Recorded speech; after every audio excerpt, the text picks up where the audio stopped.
মোক ইয়াত কিয় ৰাখিছে আৰু মই সেই অংশখিনিৰ কিবা এটা পালেই মই ঘৰলৈ গুচি যাব পাৰিম। মোক ন্যায় লাগে।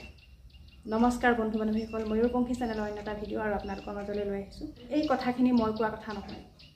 ঢকুৱাখানাত যি সংঘটিত হৈ গ'ল জাহাংগীৰ আৰু সুনীলৰ, সন্ধানহীন হৈ থকা সুনীলৰ আৰু জাহাংগীৰৰ মৃতদেহক লৈ, আৰু সেই কথাষাৰ জাহাংগীৰৰ ভাতৃয়ে খুব প্ৰকাশ কৰিছে মিডিয়াৰ সন্মুখত। আৰু আৰক্ষী প্ৰশাসন ইমান ব্যৰ্থ হৈছে যে একো তেওঁলোকৰ জাহাংগীৰৰ যিটো মুণ্ড আছিলে, যিটো মূৰ কাটি পেলাইছিলে, সেই মূৰটো উলিয়াবলৈ আজিও আৰক্ষী প্ৰশাসন ব্যৰ্থ হৈছে। আৰু জাহাংগীৰৰ পৰিয়ালে ন্যায় বিচাৰি ক্ষোভ প্ৰকাশ কৰিছে। DNA টেষ্টৰ ৰিপৰ্টৰ পিছতহে ওলাইছিলে সেইটো জাহাংগীৰৰ মৃতদেহ বুলি। অলৰেডি মৃতদেহটো সৎকাৰ কৰিলেই সুনীল গগৈ গাঁৱৰ বাসিন্দাই।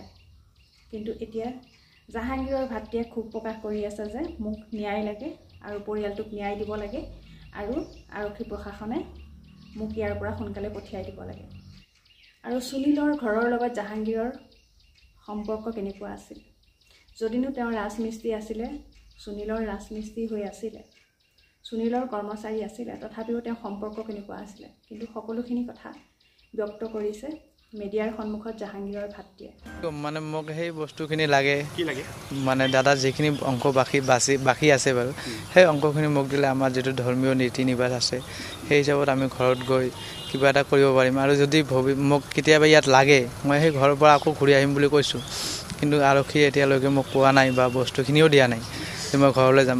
মাক এনেকুৱা অৱস্থা হৈছে, ঘৰৰ পৰিস্থিতি আপোনালোকে চবে জানে চাগে। কিন্তু মোক সেই বস্তুখিনি দি ঘৰলৈ কেলৈ পঠিয়াই নাই আৰু ইয়াত মোক কিলৈ ৰাখিছে মই তাকে গম পোৱা নাই। ইয়াত এতিয়া মোৰ খাবলৈ কষ্ট হৈছে, শুবলৈ কষ্ট হৈছে, আৰু ঘৰখনৰ পৰিস্থিতিও আপোনালোকে ভালকৈ জানে।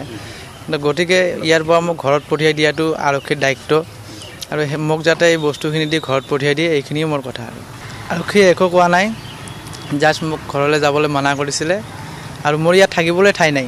এতিয়া সেইটো কাৰণে মই ইয়াতে বাঁহ বনাইছোঁ, থানাতে আছোঁ মই। এতিয়া মই ক'লৈ যাম? না পাইছোঁ ভালকৈ তিনিবেলা খাবলৈ, না পাইছোঁ শুবলৈ। আৰু ঘৰখনৰ অৱস্থা আপোনালোকে চাইছে যে ঘৰত কেনেকুৱা পৰিস্থিতি হৈ আছে। গতিকে মই এইটো বিচাৰোঁ যে মোক ন্যায় লাগে, আৰু এই আমাৰ দাদাক যিয়ে এনেকুৱা কৰিলে তাক বিচাৰি হেৰি কৰিব লাগে। সম্পৰ্কটো আছিলে বাৰু, ভাল আছিলে, বেয়া ক'ব নোৱাৰিম, যিহেতু ভাল আছিলে। কিন্তু ইমানটো কৰিব মই ভবা নাছিলোঁ। এতিয়াতো সন্দেহ কৰাৰে কথা, খালি মই বুলি নহয় গোটেই অসমৰ মানুহে সন্দেহ কৰিব। এইটো সন্দেহ কৰাৰে কথা।